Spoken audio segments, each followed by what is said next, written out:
Umut hakkı bir mahpusun, ağırlaşmış müebbet hapis cezası alan bir mahpusun bir gün tahliye olma umudu anlamına geliyor. Aslında özce bu şekilde ifade edebiliriz.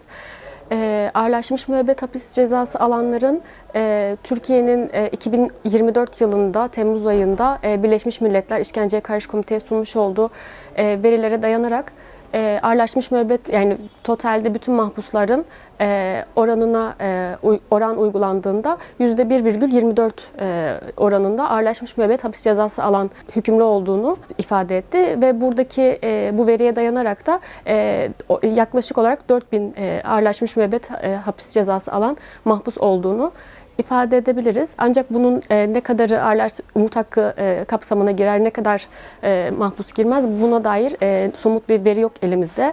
Kaç kişinin, yani eğer bugün bir düzenleme yapılsa kaç kişinin buna ilişkin bu ilkeden yararlanacağı, umut hakkı kapsamından yararlanacağı belirli değil şu anda. Umut hakkı aslında bir kişinin bir gün dışarıya çıkma, yani yaşama dair umut etme halini kapsar aslında. 2014 yılında da Abdullah Öcalan'ın başvurucusu olduğu bir ahim kararında Abdullah Öcalan 2 kararı olarak geçiyor. Bu karara göre Avrupa İnsan Hakları Mahkemesi İnsan Hakları Sözleşmesi'nin 3. maddesinden ihlal verdi. İşkence yasağı kapsamında olduğunu değerlendirdi ve insanlık onuruyla bağdaşmadığını değerlendirdi. Buradan hareketle bu aslında ağırlaşmış müebbet hapis cezasının hem insanlık onuruna aykırı olduğunu hem de bir kişinin yaşamda hayal etme, bir gün dışarı çıkma umudunu elinden alma anlamına geldiğini ifade edebiliriz. Ahim kararlarının doğrultusunda aslında bu umut hakkı ilkesinin düzenlenmesi gerekiyor. Bir an önce hem ceza kanununda hem infaz kanununda umut hakkına ilişkin bu düzenlemelerin de yapılması gerekiyor. Türkiye çok uzun zamandır hukuk devleti ilkelerinin dışına çıkmış vaziyette. 10-12 yıldır özellikle ahim kararları, Anayasa Mahkemesi kararları uygulanmıyor. İşine geldiği zaman uygulanıyor. Hatta dün görevden alınan Adalet Bakanı'nın söylediği bir şey vardı. Bazı kararları uyguluyoruz, bazı kararları uygulamıyoruz. Tamamen bir keyfiyet rejimi kurulmuş vaziyette. Şu anda da Türkiye'de siyaseten bu durumu kaldırabilecek bir hal kalmamıştır. Ahim ve Anayasa Mahkemesi kararlarının bir an önce uygulanması gerekiyor. Artık son noktaya gelmişiz diye düşünüyorum. Umut hakkı dediğimiz şey TOAM'ın raporunda da belirtildiği gibi esasen Avrupa İnsan Hakları Mahkemesi kararlarının uygulanması meselesiydi. Tabii bunun esasen Türkiye'nin gündemine getiren şey Ekim 2024 tarihinde Devlet Bahçeli'nin çağrısıyla gündeme gelmişti ve bu çağrı çerçevesinde şu anda yürüyen barış ve demokratik toplum sürecinin bir sac ayağından biriydi. Bugüne kadar bu konuda herhangi bir adımın atılmamış olması ciddi anlamda Kürt sorununun çözümü noktasında bir handikap yaratmakta. Yani umut hakkının uygulanmasının tabii ki gündeme gelmesi çok kıymetli. Esasen bugün içinde bulunmuş olduğumuz süreçte şöyle bir sıkıntı var. Yani yaklaşık 1,5 yıldır bir süreç yürütülüyor. Bu 1,5 yıllık süreçte ana muhataplardan biri olan Sayın Abdullah Öcalan'ın muhataplarıyla özgür bir şekilde, fiziki olarak özgürlüğünün sağlandığı bir şekilde bu müzakerelerin yürütülmesi gerekiyordu. Yine Devlet Bahçeli'ye atıf yapacağım. Barış denilen şey tek kanatlı bir kuş değildir demişti. 1,5 senedir maalesef yürüyen süreç tek kanatlı bir kuş şeklinde yürüyor.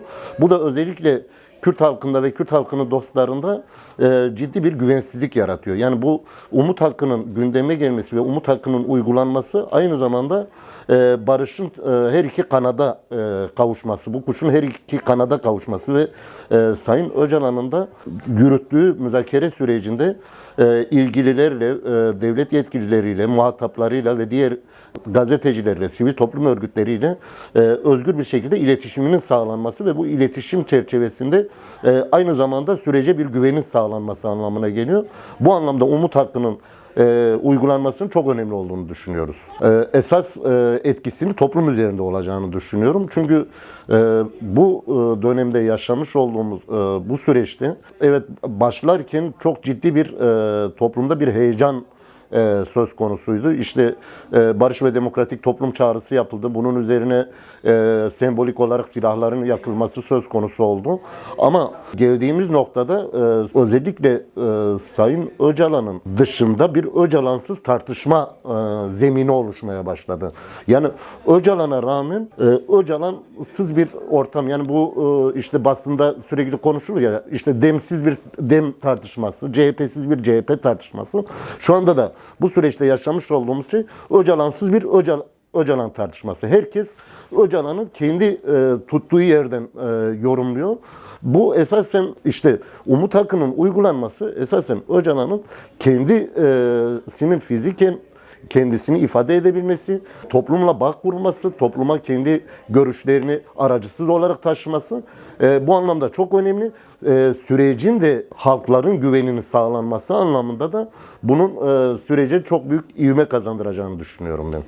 Mecliste yürüyen bir komisyon çalışması söz konusu. Komisyon çalışması artık son aşamaya geldi ve bu aşamada rapor yazım aşaması ve bu rapor yazım aşamasından sonra raporun genel kurula gelmesi söz konusu. Raporun esasen çerçevesinin bugün Türkiye'de yaşamış olduğumuz bu hukuksuzlukların ortadan kaldırılması çerçevesi üzerine oturtulmasının çok önemli olduğunu düşünüyorum. Yıllardır İşte son 1,5 yıldır, 2 yıldır bir geçiş yasasından bahsediliyor. Cezaevlerinde bu geçiş yasasını bekleyen binlerce mahpus söz konusu. Silah bırakmış olan insanlar söz konusu. Bu insanların toplumla buluşmalarının sağlanması gerekiyor. Komisyonun bu çerçeveyi çok doğru bir şekilde çizmesi, Kürt sorununun esasen bir hak temelli bir sorun olduğunu, bu hak temelli sorunun da çözümünün meclis zemininde sağlanması ve bu meclis zemindeki sağlanacak olan çözümün de muhatabıyla ilerletilmesi ve muhatabın da özgür müzakere şartlarının oluşturulmasının çok önemli olduğunu düşünüyorum. Kamuoyu ve basınla paylaşılan raporumuz sadece akademik bir çalışma değil, aynı zamanda tüm kurumlara, kamu kuruluşlarına ve hükümete toplumsal ve hukuksal bir reform çağrısını içermektedir. Umut Hakkı'nı ele aldığımız bu raporda özellikle vurgulamak istediğimiz hususlardan bir tanesi, bir devletin, bir kişinin geleceğe dair umudunu elinden alıp alabilme ihtimalinin olup olmaması üzerindeydi. Biz bu raporda özellikle bir kişinin umut hakkı elinden alındığında sadece fiziki mi özgürlüğü alınır, yoksa geleceğe dair hayal kurma hakkı da elinden alınabilir mi özellikle bir tartışmayı, akademik bir tartışmayı yaptık. Ceza hukuku bağlamında umut hakkı önemli bir kavram ve son günlerde yaşanan süreçle birlikte çok fazla hepimizin duyduğu bir kavram. Umut hakkı aslında ömür boyu hapis cezasına mahkum edilmiş mahpuslar için geleceğe dair hayal kurma iradesini gösteren bir haktır. Dolayısıyla umut hakkından yoksun, ağırlaştırılmış müebbet hapis cezası almış olan mahpusların geleceğe dair hayal kuramamasına ilişkin olarak bu hakkın varlığının önemi vurgulanmıştır. Aslında bu hak sadece biyolojik bir hak değil, aynı zamanda geleceğe dair bir haktır. İnsanlık onurunun korunmasına ilişkin olarak geliştirmiş temel bir hak olduğunu özellikle tekrardan bahsetmek isteriz. Umut hakkının ne zaman ortaya çıktığı üzerinden araştırmalar yapıldığında 20. yüzyılda, artık 20. yüzyılın ikinci yarısında ölüm cezasının kaldırılmasıyla birlikte Avrupa ülkelerinde umut hakkı kavramının tartışılmaya başlandığı ve ölüm cezasının kaldırılmasıyla birlikte ağırlaştırılmış müebbet ve koşullu salı verilme terimlerinin kullanılmaya başlandı ve birçok ülkenin bu ölüm cezasını kaldırmakla birlikte umut hakkına ilişkin olarak çalışmaları sürdürdüğünü görüyoruz. Bunun temel sebebi şudur aslında bir yerde. Ağırlaştırılmış, o ölüm cezası kaldırılmış olsa da getirilen ağırlaştırılmış müebbet hapis cezasıyla fiilen bir sivil ölüm gerçekleşmekte ve mahpus sivil ölüme mahkum edilmekte. Türkiye'de de umut hakkının korunabilmesi için ceza infaz kanununda değişikliklerin yapılması gerekiyor. Bu haliyle baktığımızda aslında kanunların çok ağır yükümlülükler getirdiği ve kişiyi sivil ölüme mahkum ettiğini görüyoruz. Bununla birlikte yine ceza infaz kanunlarının hesap verilebilirlik ve şeffaflık ilkelerine uygun olarak yürütülmediği, idari gözlem kurulları eliyle kişilerin keyfi olarak tahliyesi yapılması gereken kişilerin de keyfi olarak tahliyesinin engellendiğini görüyoruz. Biz bu çalışmada aslında uluslararası denetim mekanizmalarıyla birlikte Türkiye'deki denetim mekanizmalarını karşılaştırmalı olarak belgelendirdik. Onun dışında yine bu çalışmayı yaparken bu çalışmanın Türkiye'de umut hakkına ilişkin yazılı bir kaynak oluşturabilmek ve bu kaynağı hem kamu kurumlarının hem de bu alanda çalışmak isteyen sivil toplum örgütlerine, hak örgütlerine de katkı sunması ve tabii ki de Sayın Abdullah Öcalan nezdinde ağırlaştırılmış müebbet almış mahpusların bu haktan faydalanabilmesi için kamuoyuna böyle bir rapor bildirimi yaptık.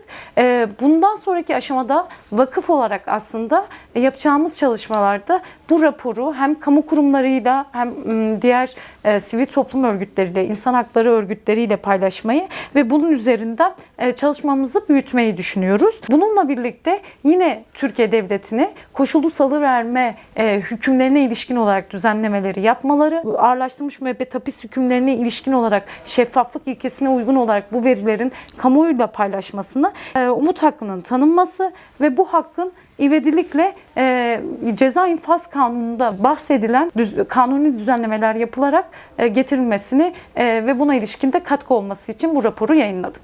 TUAV'ın hazırlamış olduğu umut hakkına ilişkin rapor, ağırlaştırılmış müebbet infaz rejiminin insan onurunu ne kadar çok zedelediğini çok açıkça ortaya koydu bugün. Biz şu şekilde değerlendiriyoruz. Hukuk hiçbir şekilde umudu cezalandırmaz. Hatta tam tersi demokratik bir geleceği sağlıklı bir şekilde ilerlemesi adına gerekli zemini oluşturmakla yükümlüdür hukuk. Avrupa Konseyi'nin Türkiye'ye süre verdiği sürece bakarsak da bunun tamamen siyasi sahiplerle olduğu fikrini taşıyoruz. Türkiye hiçbir şekilde şu anki mevcut konjüktürde insan hakları reformunun, yani bir değişikliğinin, insan haklarında yapılacak bir reformun siyasal bir öncelik olarak görmüyor. Bu da Türkiye'nin Avrupa Konseyi gözünde de, uluslararası hukuk camiasında ve mevcut Türkiye konjüktüründe de kritik bir sorumluluğa sahip olduğunu açıkça ortaya koyuyor. Yani siyasi sahiplerle hareket edildiği takdirde barış sürecinin de mevcut insan haklarına ilişkin bütün kararların ortadan verilmiş olan kararların uyulması gerektiği halde uyulmaması gibi bir pozisyon oluşturacaktır. Adı üzerinde umut insanı, homo sapiens'i ayakta tutan en değerli, en kıymetli şey. Ağırlaştırılmış müebbet infazları, bu rejim insanın yaşama bakışını çok değiştiriyor. Hem biyolojik sağlıklarını hem psikolojik sağlıklarını çok fazla etkiliyor. Ağırlaştırılmış müebbet olan tutsakların da aileleri etkileniyor, yoldaşları etkileniyor. Yani bir şekilde bir kelebek etkisi doğuyor tabii ki. Sadece bu kritik sürecin bir an önce sonuçlanması ve barışın gelmesini istiyoruz.